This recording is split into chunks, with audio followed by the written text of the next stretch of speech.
Bapak Ibu, kembali kita bertemu kembali di podcast atau siniar Ngobrol di Cafe Subur bersama layanan unggulan Kartika Fertility Center, Rumah Sakit Kepresidenan RSPAD Gatot Subroto. Di podcast kita kali ini, kita sudah kedatangan tamu yang istimewa juga, yaitu Dr. Ihnandi Arif Rahman, spesialis obstetri dan ginekologi. Dr. Ihnandi ini atau nickname-nya Dr. Nandi adalah salah satu ginekologis atau ahli kandungan. Ya, kita ahli obstetri dan ginekologi. Dr. Nandi ini adalah salah satu obgyn yang berkiprah sangat dalam dan sangat banyak dalam urusan laparoskopi atau pembedahan minimal invasif di penyakit kandungan. Dr. Nandi, nama nickname-nya beliau, Dr. Nandi ini sudah dikenal dan banyak berprestasi secara nasional dan internasional. Beliau adalah salah satu mentor dan speaker dan juga instructor, termasuk juga di Karmik Center, Kartika Minimally Invasive Gynecology Center di RSPAD Gatot Subroto. Beliau mendapatkan pelatihan laparoskopi ginekologi di Maxima Medis Centrum Maastricht University Nederland atau Belanda. Di Indonesia beliau terkenal sangat terkenal dan sudah berkiprah di IGES, di Komunitas Nasional untuk Ginekologi Endoskopi, dan juga di Asia Pasifik atau EPAGE. Hari ini kita akan ngobrol bersama Dr. Nandi mengenai apakah gangguan kesuburan perlu dioperasi. Halo Dr. Nandi, apa kabar? Apa kabar Dr. Ferry? Mantap sekali Dr. Nandi. Kita selalu happy kalau ketemu Dr. Nandi karena beliau karismanya sangat bersemangat ya Bapak Ibu. Nah, hari ini kita mau ngobrol sama Dr. Nandi mengenai itu tadi dok. Apakah gangguan kesuburan perlu dioperasi? Nah, mungkin Dr. Nandi bisa memulai, silakan dok. Oke, jadi para Bapak Ibu sekalian, terima kasih sudah bersama saya dan Dr. Ferry di podcast Cafe Subur kali ini. Jadi ini sebetulnya Dr. Ferry nih ngasih saya pertanyaan jebakan tentang saya emang hobinya operasi. Jadi ditanya sama dia, apakah semua yang gangguan kesuburan perlu dioperasi? Jawabannya enggak, Bapak Ibu. Jadi yang namanya kesuburan itu adalah hadirnya seorang anak dari pasangan suami dan istri. Ya. Dan namanya aja suami istri. Jadi kita harus tahu kalau orang nggak subur, nggak punya anak, itu masalahnya di mana? Ya. Harus diidentifikasikan Dr. Ferry. Baik. Masalah dari suami atau masalah dari istri. Berdua ya dok ya? Betul. Dua-duanya harus dilihat. Dua-duanya bisa diobatin. Kalau dua-duanya diobatin bermasalah dan bisa diselesaikan operasi, kalau secara gampangnya yang nggak bisa diobatin dan bisa dilakukan tindakan untuk operasi, hanya itulah yang dilakukan operasi. Tapi kita mesti lihat apa aja sih yang kadang-kadang bisa dioperasi. Contoh, para calon mam, calon ibu semua punya kista endometriosis misalnya Dr. Ferry. Oke. Ukurannya besar, lebih dari 3 atau 5 cm bahkan. Oke. Sudah dites salurannya paten, sudah dilakukan jadwal hubungan terjadwal, nggak hamil juga, dibantu dengan inseminasi, nggak hamil juga. Meskipun salurannya berfungsi, nah itu kan merupakan kandidat yang tepat Untuk operasi. Baik. Sebelum kita lanjut mengenai operasinya Dr. Nandi nih. Tadi Dr. Nandi sebutkan endometriosis. Boleh dong disampaikan sama Bapak Ibu, apa sih endometriosis Dr. Nandi? Nah, endometriosis itu bahasa awamnya kista coklat. Ya, jadi itu adalah suatu pembesaran abnormal dari indung telur baik kiri atau kanan. Ya. Di mana indung telur yang tadinya normal itu membesar karena terisi darah yang diproduksi oleh jaringan endometriosisnya. Makanya seringkali disebut kayak kista coklat. Jadi kalau bapak ibu nih demen banget makan puding pakai saus coklat, saya kalau sama dokter Ferry ngeliat puding saus coklat, ingetnya endometriosis gitu. Dan itu bisa disebabkan karena hormonal, ya beberapa memang ada riwayat di keluarganya yang mempunyai kista, ya, dan itu semua mesti kita telusurin, kita mesti cari ya dokter Ferry asalnya dari mana. Jadi itulah kista endometriosis. Oke, berarti salah satu strategi pembedahan mungkin bisa dikerjakan kalau pasien itu punya kista endometriosis ya dok ya? Betul. Baik. Apalagi dok, kalau kelainan-kelainan yang mungkin perlu dilakukan operasi sebelum atau operasi ini sebagai strateginya dok, apalagi dok? Selain kista yang sering mengganggu untuk terjadinya suatu proses kehamilan, itu adalah miom. Ya. Miom. Miom ada banyak macam, banyak rupa. Secara prinsip, apabila miomnya nempel di dinding luar rahim dan tidak mempengaruhi rongga rahim maupun patensi saluran tuba, itu sebenarnya miomnya aman-aman aja. Tapi kalau miomnya ada di antara otot rahim, bahkan sampai menutup saluran tuba, itu juga merupakan miom yang pantas untuk diangkat per endoscopi. Selain itu, miomnya nggak menutupi rongga, nggak menutupi saluran, tapi menekan rongga rahim. Nah, calon ibu, calon bapak harus tahu nih dokter Ferry. Oke. Namanya calon bayi kalau nempel itu di rongga rahim. Kalau di situ ada penekanan dari miom, ya mau nempel di mana dia? Nah, miom yang menekan rongga rahim itu juga pantas untuk diangkat. Itu dokter Ferry. Baik, jadi miom kalau posisinya di dalam ruangan rahim atau dia menekan ruangan rahim Betul. itu juga dipertimbangkan untuk diangkat ya dokter Nandi. Betul. Dengan pembedahan. Baik. Apalagi dokter Nandi? Mungkin kita suka dengar di masyarakat ada yang bilang soal polip dokter Nandi. Itu boleh dijelasin dokter Nandi? Oke. Jadi polip itu adalah suatu pertumbuhan abnormal dari dinding rahim, dari dinding rongga rahim. Jadi kalau para calon mams bisa lihat di sini, ini kan namanya rahim yang ini. Ya. Ini saluran tuba. Ini induk telur.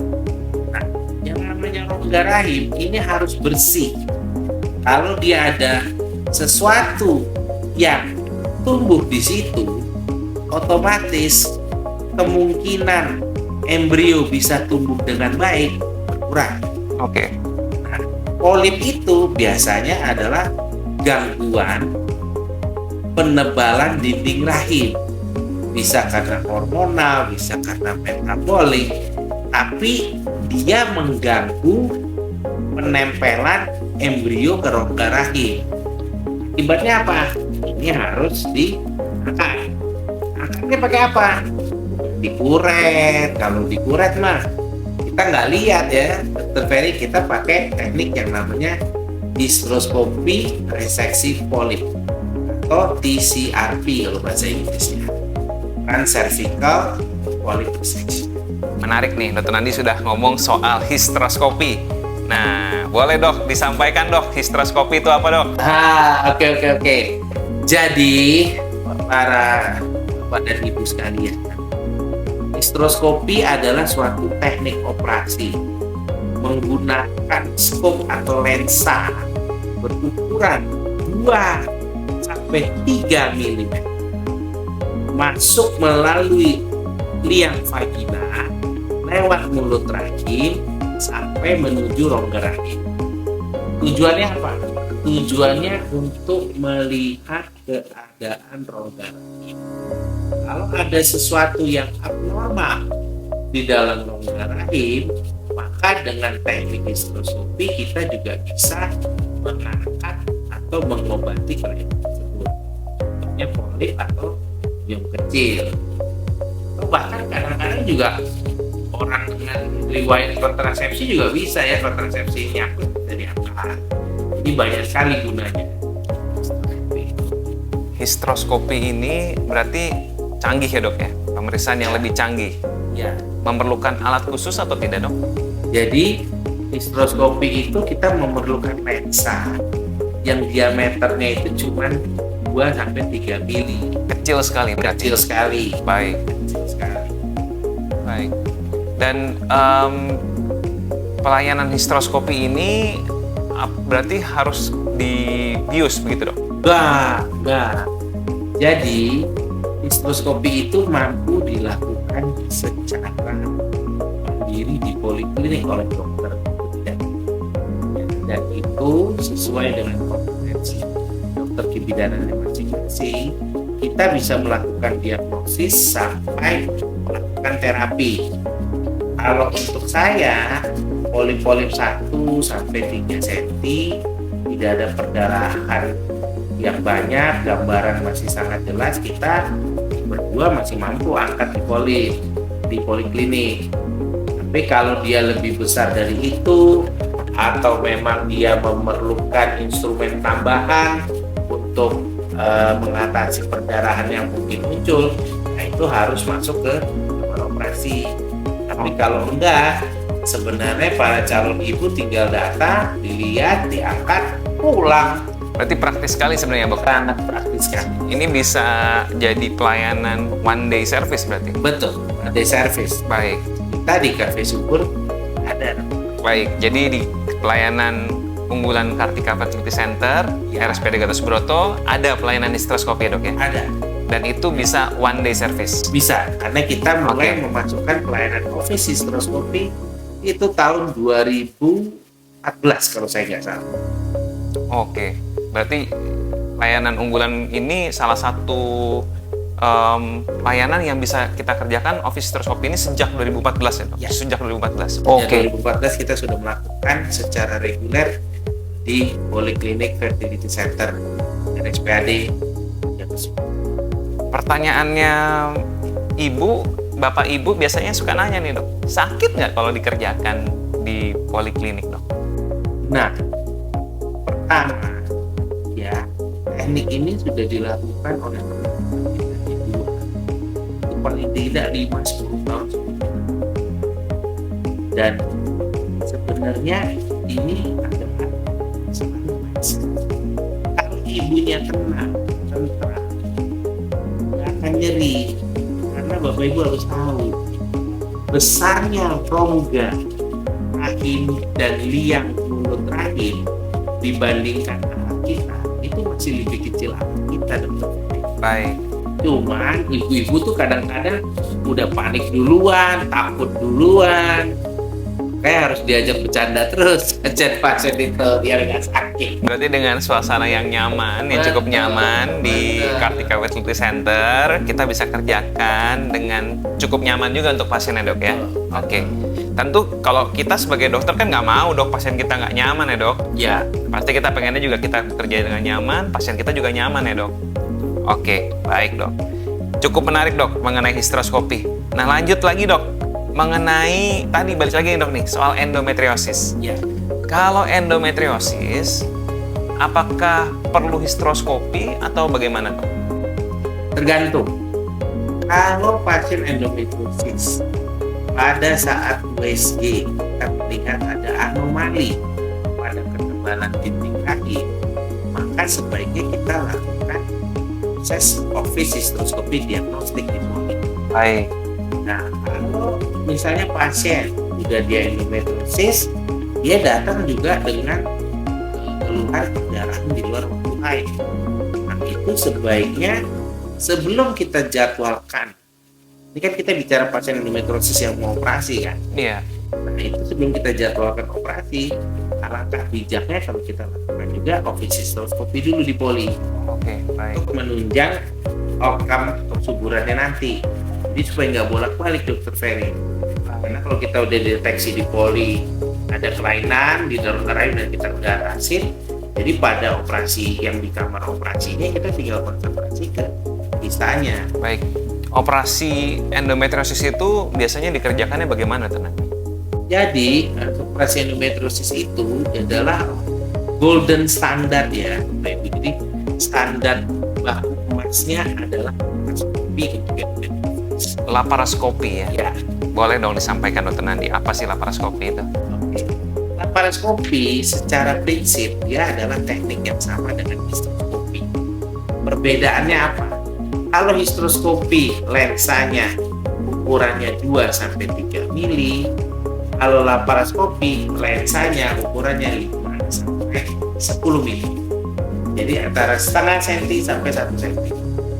Kalau misalnya histanya tidak melebihi tinggi puster ibu, ya kita akan masukin lensanya lewat puster. Sayatannya maksimal cuma 1 cm. Nanti kita juga menyayat lagi sebesar setengah senti di sisi kiri dan kanan untuk memasukkan alat-alat laparoskopi. Oke, berarti sayatannya kecil ya dok ya? Sayatannya kecil. Sayatannya kecil dan kita pakai alat untuk masuk ke dalam. Betul. Apa saja keuntungannya dok kalau kita melakukan operasi dengan teknik laparoskopi ini dok? Oke. Pertama, para ibu harus tahu ya, yang namanya saraf nyeri itu ada di kulit. Makin lebar sayatan kulit, makin nyeri pas kakinya. Itu satu. Kedua, pembuluh darah kapiler itu juga ada di kulit. Makin lebar sayatan kulitnya, makin besar kemungkinan terjadi patah. Hal ini secara langsung diatasi oleh laparoskopi. Pertama, sayatannya kecil, nyerinya sedikit. Kedua, sayatannya kecil, perdarahannya sedikit. Ketiga, sayatannya kecil, nutupnya lebih cepat. Kalau sayatannya lebar kayak sesar, nutupnya kan lebih lama. Otomatis di rumah sakitnya juga jauh lebih cepat. Oke. Karena 3 hal itulah ya, lebih sedikit nyerinya, lebih sedikit perdarahannya, lebih cepat sembuhnya, itu membuat laparoskopi menjadi standar baku emas dalam mengatasi kelainan organ fungsi pernapasan. Baik. Baik. Jadi pakai kamera masuk ke dalam ya dok ya? Yes. Dalam rongga perut. Berarti itu kita melihatnya lebih dekat ya dok ya? Betul. Oke. Canggih sekali. Dan pelayanan ini lagi-lagi bisa kita kerjakan? Ini sudah ada di RSPAD dari sebelum saya masuk, dan saat ini sudah bisa dikerjakan di RSPAD dari A sampai Z. Insya Allah secara teknik ya, kita semua sudah kompeten, efisien. Luar biasa Dokter Nandi. Dan ini untuk kita memberikan layanan yang terbaik untuk Bapak Ibu ya, pasien kita. Baik. Dokter Nandi, apa sih Dokter Nandi yang perlu disiapkan nih sama Bapak Ibu untuk kalau memang ternyata Bapak Ibu disampaikan sama dokter nih, Bapak Ibu perlu dioperasi. Tentu kita kalau sebagai dokter aja ngeri juga Dokter Nandi begitu disampaikan bahwa kita memerlukan suatu tindakan. Apa yang kira-kira Dokter Nandi bisa sampaikan sama Bapak Ibu supaya memiliki apa ya, besaran hati begitu Dokter Nandi? Jawab itu Dokter Ferry, saya mau kasih tahu satu rahasia. Saya ini juga fertilitas ya, dan saya ini nikah 2003, anak saya itu lahir 2009. Saya memutuskan istri saya laparoskopi itu 2007 Desember. April 2008, ya 4 bulan setelah operasi, istri saya hamil. Kenapa waktu itu kita lama? Karena kalau istri saya sih nggak masalah, tapi almarhum tua saya keduanya keberatan. Nah, jadi saya ini dalam posisi sudah pernah sebagai pasien, dan saat ini adalah saya orang yang melakukan prosedur itu ke pasien-pasien. Jadi saran saya cuma satu, percaya sama Allah, percaya sama Tuhan, ya, karena semua udah ada garisnya. nggak mungkin kami para dokter menyarankan Bapak Ibu operasi kalau masih ada cara lain yang bisa kita coba. Betul kan? Dan kenapa meskipun operasi kita berjalan dengan baik, hasilnya semua tertata dengan baik, ada pasien yang berhasil dan nggak berhasil? Nah, Bapak Ibu harus tahu, punya anak itu jurisdiksi kita. Tuhan yang kirimin ya dok ya? Betul, bukan jurisdiksi kita. Dan kalau ibu stres sebelum operasi, biasanya operasi kita jadi lebih sulit. Meskipun ibu jadi bius, tapi pas mau operasinya tegang. Jadi kalau mau, meskipun ibu udah dibius, yang namanya pembuluh darahnya tetap kenceng aja. Begitu kita bebasin, cur. Tapi coba yang ibunya nerima, ibunya pasrah, ya kan? Mau dioperasi, kita operasi juga enak, bebasin perlengketannya enak, ngangkat miom, ngangkat kista, bebasin usus, semua nyaman. Pokoknya Bapak Ibu, ya, kita suci manapun sama satu, percaya sama. Ibu harus yakin, saya, Dr. Ferry dan semua tim di Cafe Subur itu tidak akan meminta masih ada jalan lain. Ini kurang lebih itu yang bisa saya Baik, terima kasih Dr. Nandi. Jadi tadi disampaikan Dr. Nandi ya bahwa operasi ini memang salah satu pertimbangan untuk tindakan yang perlu dikerjakan pada pasangan yang ingin memiliki keturunan. Namun pasti tim dokter dimanapun tidak serta-merta melakukan operasi tanpa pertimbangan-pertimbangan medis yang panjang. Dan tadi seperti Dr. Nandi sampaikan, berserah dan bersyukur ya Dr. Nandi. Betul. Seperti motonya RSPD Gatus. betul.